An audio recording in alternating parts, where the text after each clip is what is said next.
In Sanskrit, it is called kalasa. We use kalasa whenever we perform some festival at home, some rituals at home. We fill the kalas and worship it with a full of water inside. So this festival happens in every 12 years. 12 years for demigods is 12 days. Because when this happened long ago, it is lasted for 12 days. And time is relative. The time here on the earth is not the same time in heaven. So these 12 days occurred according to the heavenly demigod's time. And every 12 years, we celebrate this Maha Kumbh Mela. And in India, there are 4 different places that this Kumbh Mela takes place in every 12 years. They take a turn. If I organize here, then after 12 years, it goes to another center. And after 12, it goes to another holy place. This way, it rotates. And there are 4 places in India that Kumbh Mela takes place. One is Prayagraj, which is in Haridwar. Okay, thank you. Prayagraj and Nasik, Ujjain, and Haridwar. These are the 4 places this festival takes place in every 12 years. And sometime, as per the special constellation and other astrological position of the stars, and some years become even more special. This time, this Kumbh Mela, this auspicious occasion occurred after 140 years, or maybe 44 or 40 years. Very, very special. This time, 48 years. Yes. Okay, 48 years. And I would like to tell you the history of how this started, why people started celebrating this Kumbh Mela. And during this time, all the follower of Vedic religion, different path, different believers, different sectors, different sampradayas, all the followers or the devotees, they come and take a holy dip in this confluence of 3 rivers. So in Prayagraj, Mother Ganga, the holiest river, Mother Yamuna, and Mother Saraswati. These 3 rivers meet together. But for our human vision, we can only observe 2 rivers externally, and one is there internally. So the 2 are Ganga and Jamuna. And Saraswati is hidden inside. It is there. She is there. And long ago, one time, a great saintly person, Rishi, Durvasa Muni. Durvasa Rishi is one of the very great rishis of ancient time, who would have very short temper. He would easily get mad if people do not follow the path of religion. He was a great, but he would not tolerate people doing mistakes. So he would immediately come into wrath and bless people with some kind of special curse. May you be like this and that, like that. He knows everything. He's omnipotent. He knows everything. No. He's a great saint, but he is still learning. And one time he was coming from spiritual world seeing Lord Vishnu, and he was honored with a great garland by Lord Vishnu on his way to earthly planet. And as he was passing through the heavenly planet, he met King Indra, the king of heaven. And King Indra was coming in his special elephant, Airavat Hatti, his carrier. And by seeing the king of the heaven, Durvasa Muni decided to hand this beautiful garland, which was a great blessed garland from the Lord. He handed it to Indra Dev. All right, Indra, you are a great king. You need real special blessing because you have a big management here. You get a lot of stresses in your job. So I would like to offer this garland to you as a blessing from me. Actually, this is from not me, it is from the Lord, but it become greatly blessed one. Maha Prasad, Mahamala. And Indra accepted it, but then right after Durvasa Muni left, he thought, this sadhu is just giving me this garland. I really don't want to wear it. I'm already with my all the things that I have in my body. Let me give it to my elephant. He kind of disrespected the offering of the garland. And when elephant got it, elephant started taking their garland to its leg and then tried to smash, break it apart. The animal, elephant, he ate some of the parts and he just destroyed it on the floor. And from the far, Durvasa Muni saw that, oh, this is not good. I had a great respect for this garland, but out of mercy, I just gave it to him. But the egoistic king, sometimes when you have a lot of power in your hand, then you have tendency to misuse it. You might sometimes overpowered by your power position, and then you just ignore some basic things. So exactly that is what happened with Indra. And Durvasa Muni, who gave that garland, he cursed the Indra that may you lose all your prosperity because you disrespected the blessings from the Lord. You do not know how to behave with the paraphernalia that comes from the Supreme Lord. So you are very much mad after power and position. May you lose it, so then you realize what it is. Then when the great sage cursed him like that, King Indra lost all his power.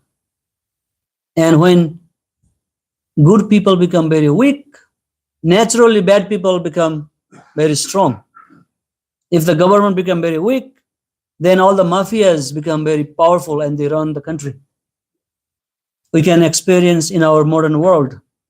If you go to Somalia, the government has no value there, but it is run by some gangsters, the mafias, some powerful people. And so many other places as well, same. Then after all the demigods lost their power and they were overruled by the demons, now as soon as they lose the power, then their only hope is the Supreme Lord to restore their power. So they went to Lord Brahmaji. Brahmaji is the head of the universe, is senior to them, very higher and respected personality. And Lord Brahma also started thinking, how can I help you now in this situation? All these demons are very much powerful. They got all the power, and it is very difficult for us to restore unless we go to Lord Vishnu. Then Lord Brahma took all the demigods to Lord Vishnu into the shore of Chirasagara, the causal ocean where Lord Vishnu always lies in a cozy serpent bed with Lakshmiji. Then as soon as Lord Vishnu heard all the story, what happened with the demigods, Indras, then he advised them that in order to get this power back to your hand, you need to have some elixir, nectar, amrit. When you drink that amrit, then you will regain your power. So in order to bring that amrita, you need to turn this ocean with the help of Basuki Nag, the great gigantic snakes. And in order to turn the ocean, the rope is the snake, and the turning rod would be a great mountain, Mandara mountain. Then, so Lord Vishnu advised them, now this demon become very powerful and they took your power. Now you need to be friend with them in order to complete this task of turning the ocean. So when you do so with the help of this demon, then at some point from this turning, the kumbha, the kalasa of nectar would appear, and then you would drink this nectar, then you will be immortal, not immortal, but you would be restore your power. And all the demigods agreed to the plan of Lord Vishnu. Then after they came to the demon, they put the proposal before them. After all, we are all brothers together, even though we have some disparity or some misunderstanding between us, some differences. Let's do a big project so that we can create some nectar. By drinking that, we all become immortal. Then all the demons all became very happy by hearing the proposal. They thought that we are so powerful, so as soon as this nectar appear, we can snatch it away, and then we will enjoy ourselves, and we will not give this to the demigods. They agreed, and everything was going on as per the plan. As they were turning, so many varieties of things appeared from that ocean. But very first thing came, very poisonous poison, very, very dangerous poison. And that poison was going to destroy the whole world. Now, they had a big obstacles on their way, and they immediately consulted Lord Vishnu what to do. My Lord, we are in great danger now. This poison is coming out. If we do not take care of this poison, this is going to destroy the whole world. And Lord Vishnu immediately suggested that if you go to Lord Shiva, who is very, very merciful to all the living beings, he cannot see the suffering of the living entities. He might definitely help you in cleaning this poison. Then all the demigods headed by Lord Brahmaji approached Lord Shiva and requested him to kindly come and clean the poison so that they could continue their project of creating kumbha with full of nectar. Then Lord Shiva agreed the proposal, and he came and he drank all the poison and kept all that poison in his neck. That is the power of Lord Shiva. A lot of people try to imitate Lord Shiva, smoking ganja and doing all kind of things, but if you are imitating Lord Shiva, then you have to have capacity to drink poison and survive like that, like him. So, because of that incident, Lord Shiva is also known, very famously known as Nilakantha. Nila means blue, Kantha means throat. So he kept all the poison, and because of that power of the poison, his throat turned into blue color. And after that, so many things appear. Cow came, special horse came out, Lakshmi Devi came out, and so many other things came. And finally, Lord Dhanvantari, the incarnation of the Lord himself, he appeared with a kumbha, the special pot, which was filled with amrit. And as soon as there was a kumbha, then the demon immediately grabbed the pot and ran away. Again, another big problem. We tried so hard, we struggled so hard. We had a great plan to defeat them and to restore our regime.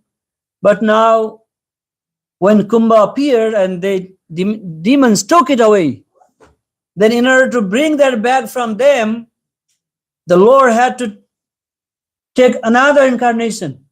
So this is such a beautiful pastime. In one pastime, Krishna has to come for different four avatars. He has to take 4 avatars. Then what Krishna did is that he came himself as most beautiful woman called Mohini Murti. Mohini means who is very attractive. And when demons were running away with that pot of nectar, Lord Vishnu followed them in the form of beautiful woman. And as soon as all the demons saw Lord Vishnu, that beautiful woman, they put that pot aside and they were immediately following to her. Hey, who are you? You look so beautiful. Will you marry me? Like that. I'm making the long story short because we don't have much time. Then the son of Indra, he grabbed, because it was all arrangement of Lord Vishnu, and the son of Indra, he grabbed the pot and ran and came back to the demigods. While taking that pot back from demons, few drops, like 1 drop fell in the Prayagraj, another drop fell into Nasik, another drop fell into Haridwar, and another one Ujjain. So these places became the great place of pilgrimage. And when sun enters into the Uttarayana, but what is the sign, zodiac sign? Makara. In English? Capricorn. When sun enters into the Capricorn, Makar, so this becomes a morning for the demigods in heavenly planet. Because 1 year in earthly planet is 1 day in heavenly planet. So when sun enters into the northern hemisphere, it is a morning for the demigods, and when it turns into the southern hemisphere, it becomes evening to the night for them. So in this special occasion, all the demigods from the heavenly planet, they come and to take a special snan, bath. And there is a particular time in the morning, around 3 to 5 a.m. in the morning time. All the great sadhus, all the devotees, all the nagas. If you know about naga means devotee who do not wear any clothes. They are follower of Lord Shiva. They do not appear, they do not be seen during the regular other time in India. They go to Himalayas. They have their own very aghor sadhana, very strong, very austere sadhana they perform in different part of India, and nobody can see them. But in this time, the whole people, millions and millions of people, you can see only nagas are dancing and singing and doing all kind of things in this time. So they have a special snan called royal snan, Raja snan. That is the specific time in the morning that all the demigods come, and at that time all these sadhus, devotees, everyone come and take bath in the river. And the very first time the opportunity to take bath is given to these naga sadhus, because there is some history connected to them. When Islamic people were attacking India and destroying all the temples, ancient great temples, when they were destroyed by this Muslim ruler, then these naga sadhus, they came. Saintly people do not fight involve in violence, but they did came with their trident and the sword and everything, and they fought and defeated those people, encroachers. And that is why, in order to honor them, they are given first opportunity to take bath in the morning. And thousands of people from all over the India, they have like common consciousness in this mind that in order to be liberated from this world, in order to achieve the moksha, we need to go and take a deep bath. It is like common consciousness in India. Every living being, even though they at other time they may not be sincerely following the devotional path or religious principle, but at their heart that we need to get moksha from this world.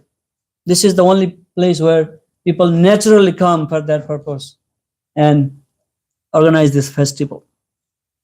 So actually, this kind of festival, when we have this festival in all tradition, in Christianity we have Christmas celebration, we have what other festival we celebrate in Christianity? Easter. What?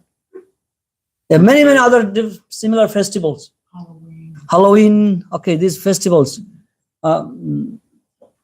Santa Claus, right? Santa Claus festival. Because the festival keeps society in place. If there is no festival, imagine no people go to church on Sunday. Imagine no people celebrate Christmas. The society breaks apart. The festival holds the society together. Like Hare Krishna temple, this Govinda temple, organize festival at all time because it brings all people together and keep them in proper consciousness about God consciousness. If there is no festival and society falls apart, you can see all kind of only problem.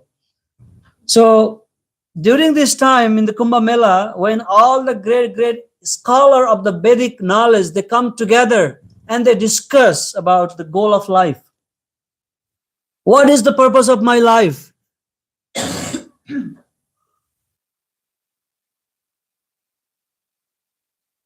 Right now, there was one great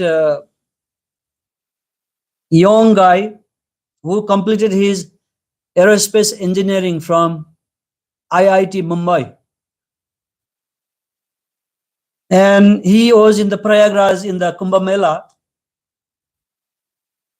Then all the media people, they come to him and ask him, why did you choose this path?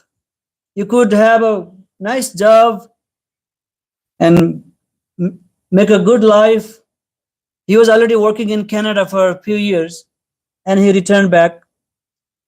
And he was answering that, where do you go? How far you can go away? How much money you can make? What kind of career you can attain in your life? Finally, ultimately, you have to come here. This is the final goal of life, that you come here and then turn and bring out some conclusion of the scriptures. So this is called Satam Prasangam. It's a big association of devotees. And Bhakti Vedanta Prabhupada, he was living in that place in Prayagraj for so many years with his pharmacy business.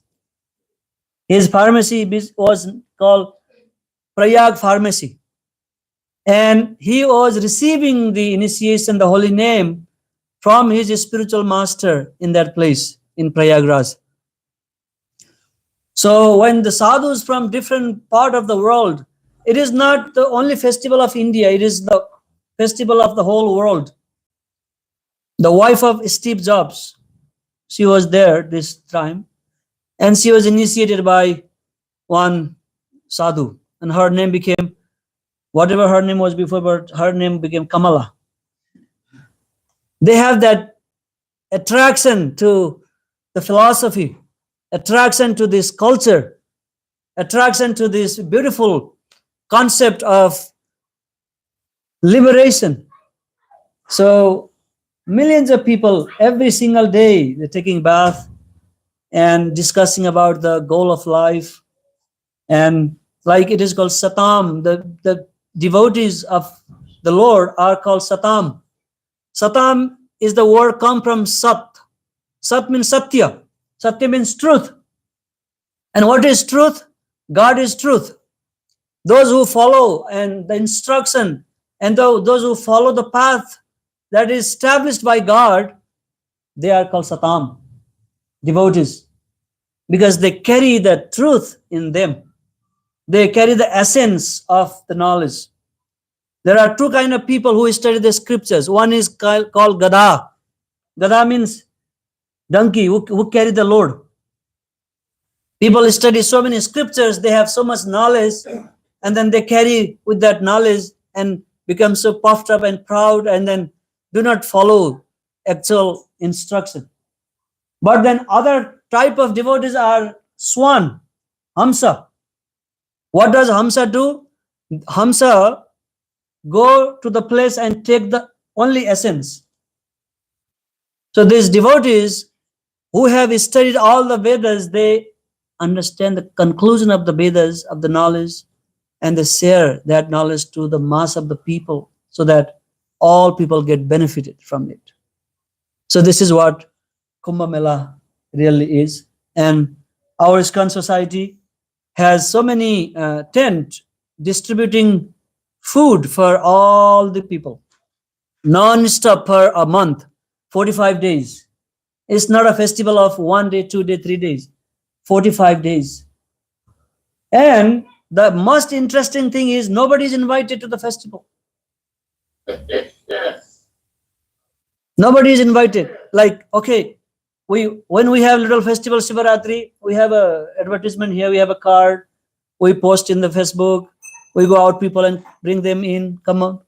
Still we don't get a lot of people, but this festival is just spontaneously organized, and millions of people have come and go and nothing is disturbed there. So miraculously happening. No like killing, no accident, nothing. Something happens, but very peacefully takes place. So if you have time in your lifetime, we can make it to go India and go to that place and take a bath and purify our polluted consciousness. And you can also live beautiful spiritual life. You can understand personally realization. Then when we realize that God is ultimate truth and we belong to God, and we can also attain that highest knowledge in a simple form of holy name. So this is what we do. Hare Krishna, Krishna Krishna, Hare Hare, Hare Rama, Rama Rama, Hare Hare. And demigods, after they got the pot of Kumbha back from the demons, they were struck by seeing the beautiful woman, and King Indra again regained the power in heavenly planet. Then he ruled the heaven nicely. Hare Krishna. All right, it is already 33. I don't think we have any questions, but we can dance with Krishna. Thank you so much. Hare Krishna.